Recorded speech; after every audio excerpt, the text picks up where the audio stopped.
Hey everyone, and welcome. We've all had those conversations, the ones that leave us feeling a little weird, a little off. Well, today we're going to dive into a really simple but honestly powerful idea that can flip that completely and turn our everyday chats into real moments of joy for everybody involved.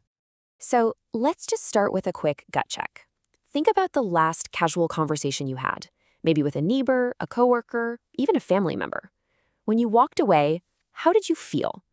Were you energized, kind of happy, or were you maybe a little bit drained, a little uneasy? That feeling, that's a huge clue about the quality of our conversations.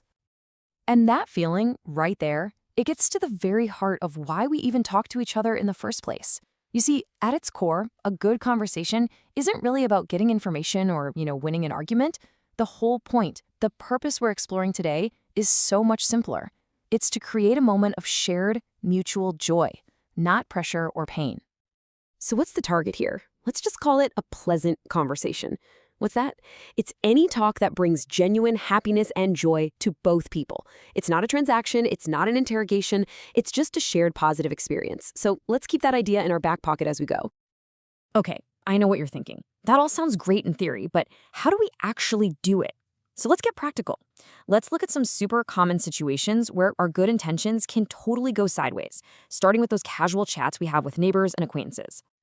So here is a perfect example of a trap we all fall into. Imagine you run into a neighbor, and you know their son has been looking for a job.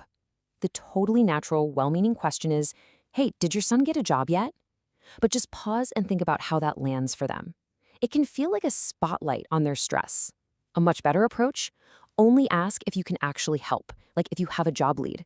Otherwise, the kindest thing you can do is just let them share the good news when they're ready.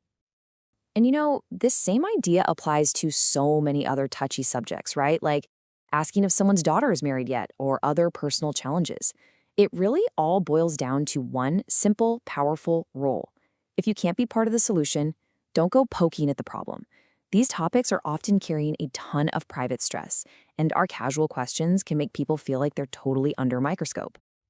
And the reason this whole approach is so important is really just empathy. We almost never know the full story of what someone's going through. The truth is, everyone is dealing with some kind of problem, some kind of stress. A conversation should be a little break from that, a chance to lighten their load, not accidentally pile more on top. All right, now let's take this idea from the sidewalk right into the living room, because this is where it gets even more important. Applying this principle of joyful conversation at home, especially between parents and their kids, can literally change everything. Just picture a young adult living at home, sending out resumes, trying to get their careers started.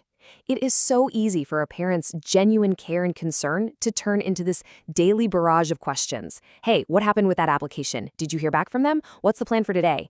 This constant checking in, even with the best intentions, can start to feel like a mountain of pressure. So, if asking a million questions is the wrong move, what's the right one? Well, the alternative is actually beautiful and way more effective. Real support isn't about interrogation. It's about creating a supportive environment.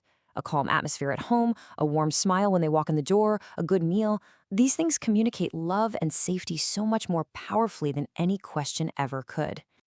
And listen, the stakes here are incredibly high. When our conversations just become another source of pressure, the natural result is that our kids will slowly start to pull away. They'll just stop sharing things with us because they want to avoid the follow-up questions. It's this quiet drift that a lot of parents don't even notice is happening until the gap feels huge. So to really get why this pressure backfires so badly, let's just flip the script for a second. Let's look at it from their point of view. What are young adults actually looking for when they talk to their parents? Honestly, it's this simple. They are already drowning in pressure from the outside world, from society, from their friends, from their own high expectations.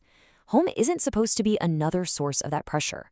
What they desperately need from their family is a safe harbor, a place for relaxation and unconditional support.